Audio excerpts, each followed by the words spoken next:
South ఇండియాలోని అతి తక్కువ ధరలకి రత్నాలనందించే ఏకైక సంస్థ 6JVR. రాబోయే 2-3 రోజుల్లో దిత్వా అనే తుఫాను తెలంగాణకు రాబోతుందని చెప్తున్నారు. భారీ వర్షాలు కూడా ఉంటాయంటున్నారు. అసలు ఇందులో నిజమెంత? ఒకవేళ ఈ తుఫాను వస్తే అది పెద్దదా లేకపోతే చిన్నదా?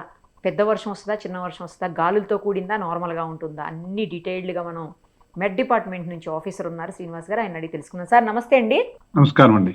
సార్ ఎలాంటి తుఫాన్ ఇది? నార్మల్దేనా లేకపోతే అసలు ఈ టైంలో తుఫాన్ ఏంటి? అది కూడా డౌట్ ఉంది. ఇంతకుముందు ఆల్రెడీ ఒక తుఫాన్ ఉందన్నారు, అది పోకముందే మళ్ళీ ఇంకో తుఫాన్ అంటున్నారు. ఏంటి అసలు? మనకి ఇది actual October November cyclone season ఏనండి. 1 or 2 సైక్లోన్స్ వస్తుంటాయి మనకి. మొన్న మనకి మెంథా తుఫాన్ అయింది. తదుపరి మనకి సెన్యార్ అని యాక్చువల్లీ అది ఎక్స్పెక్టెడ్ మనకి తూర్పు తీరాన్ని ఇదర్ ఆంధ్రప్రదేశ్ కోస్ట్ లో కానీ ఒరిస్సా తీరంలో కానీ దాటుతుందని భావించడం జరిగింది. మనకి అది అండమాన్ నికోబార్ దీవుల దగ్గర జనరల్ గా ఈ టైంలో ఏర్పడిన అల్పపీడనాలు తుఫాన్లుగా మారి ఇటు వాయువ్య దిశలో ప్రయాణం చేసి తూర్పు తీరాన్ని ఆంధ్రప్రదేశ్ కోస్ట్ దగ్గర కానీ ఒడిస్సా తీరాన్ని కానీ లేదంటే ఇంకా బంగ్లాదేశ్ కానీ మూవ్ అవుతూ ఉంటాయి. అయితే మొన్న ఏర్పడిన సెనియార్ తుఫాను దానికి ముఖ్యంగా ఈ సమయంలో ఏర్పడిన తుఫాన్లకి సముద్ర జలాల యొక్క టెంపరేచర్ అనేది చాలా ఇంపార్టెంట్. ట్రాపికల్ సైక్లోన్స్ కి ఈ ట్రాపికల్ సైక్లోన్ హీట్ పొటెన్షియల్ అని చెప్పి ఈ సముద్ర జలాల యొక్క టెంపరేచర్ అప్ టు 50 మీటర్స్ లోతు వరకు కూడా 26 degrees పైన ఉంటేనే అవి సైక్లోన్లుగా బలపడి ముందుకు సాగడానికి అనుకూలంగా ఉంటుంది.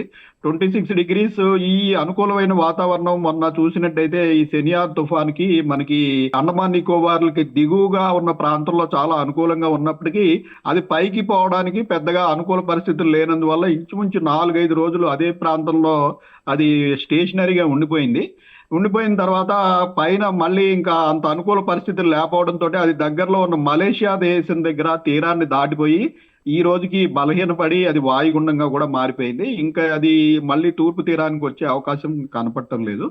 అయితే మనకి గత 2 రోజులు బట్టి శ్రీలంక తమిళనాడు తీరం ప్రాంతంలో శ్రీలంక సమీపంలో ఒక అల్పపీడనం కొనసాగుతోంది. అది నిన్నటికి తీవ్ర అల్పపీడనంగాను అలాగే నిన్న రాత్రికి వాయుగుండంగాను ఈ ఉదయానికి తీవ్ర వాయుగుండంగా కూడా మారింది. ఈ మధ్యాహ్నం బహుశా ఈ పాటికి అది సైక్లోన్ గా కూడా మారిపోవడానికి అనుకూల పరిస్థితులు ఉన్నాయి. సో ఇది సైక్లోన్ గా మారిన తర్వాత దీనికి దిత్వా అని పేరు పెట్టడం జరుగుతుంది. ఈ సైక్లోన్ ప్రస్తుతం మనకి ట్రాక్ ఎట్లా చూపిస్తుందంటే ఇది ప్రస్తుతం మనకి చెన్నైకి దక్షిణ ఆగ్నేయంగా అరౌండ్ 640-700 కిలోమీటర్స్ దూరంలో కేంద్రీకృతమైంది.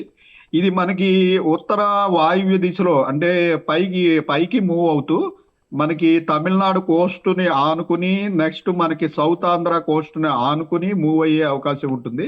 తీరాన్ని ఇంచుమించు మనకి సౌత్ ఆంధ్ర కోస్ట్ కానీ నార్త్ తమిళనాడు దగ్గర కానీ సైక్లోన్ గా తీరాన్ని దాటే అవకాశం ఉంది. అది తదుపరి దీనివల్ల ఏంటంటే మనకి ఆంధ్రప్రదేశ్ కి ఆనుకుని ఉన్న జిల్లాలకు అన్నిట్లో కూడా మనకి ఈ నెల 29, 30, 1వ తారీఖుల్లో రెయిన్స్ పడే అవకాశం ఉంది. మన సిటీలో కూడా ఈ నెల 30వ తారీఖు రెయిన్స్ పడే అవకాశం ఉంది.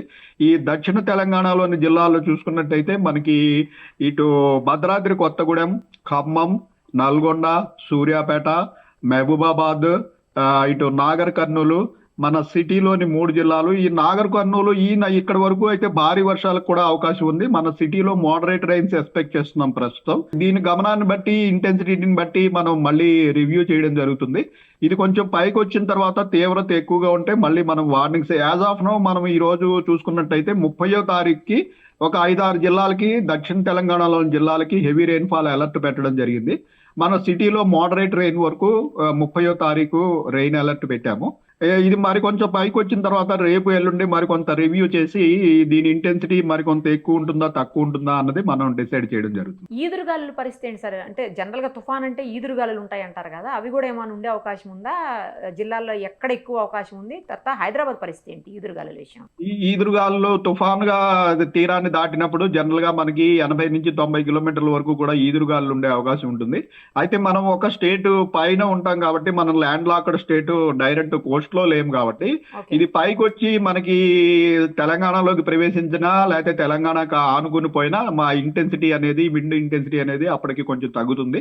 మనకి చూసుకున్నట్టయితే ముఖ్యంగా ఈ సౌత్ తెలంగాణలో డిస్ట్రిక్ట్స్ ఇందాక నేను చెప్పిన ఈ ఖమ్మము, భద్రాద్రి, సూర్యాపేట, నల్గొండ, నాగర్ కర్నూలు ఈ జిల్లాల్లో ఇంచుమించు 50 నుంచి 60 కిలోమీటర్ల వేగంతో ఈదురుగాలు, మన సిటీ ప్రాంతంలో అరౌండ్ 40 kmph 30 to 40 kmph ఈదురుగాలు, ఉరుములు మెరుపులు జల్లులు, అట్లాగే మోడరేట్ రెయిన్ ప్రస్తుతం మన సిటీలో ఎక్స్పెక్ట్ చేస్తున్నాం. కానీ ఇది పైకి వచ్చిన తర్వాత ఇంటెన్సిటీ అట్లానే మెయింటైన్ అవుతున్నట్టయితే మళ్ళీ మనం రివ్యూ చేయడం జరుగుతుందండి. ఇప్పుడు ఈ దిత్వా తుఫాన్ అనేది ఎంత ఎఫెక్ట్ ఆంధ్ర సైడ్ చూపించే అవకాశం ఉంది? ఆంధ్రాలో ముఖ్యంగా ఇది తమిళనాడు తీరానికి ఆనుకుని వచ్చి నెక్స్ట్ సౌత్ ఆంధ్ర కోస్ట్ అంటే ఇప్పుడు తమిళనాడుకి ఆనుకుని ఉన్న జిల్లాలు నెల్లూరు, చిత్తూరు, కడప, ఈ జిల్లాలన్నింటిలో కూడా అతి భారీ వర్షాలు, అత్యంత భారీ వర్షాలకి అవకాశం ఉంటుంది.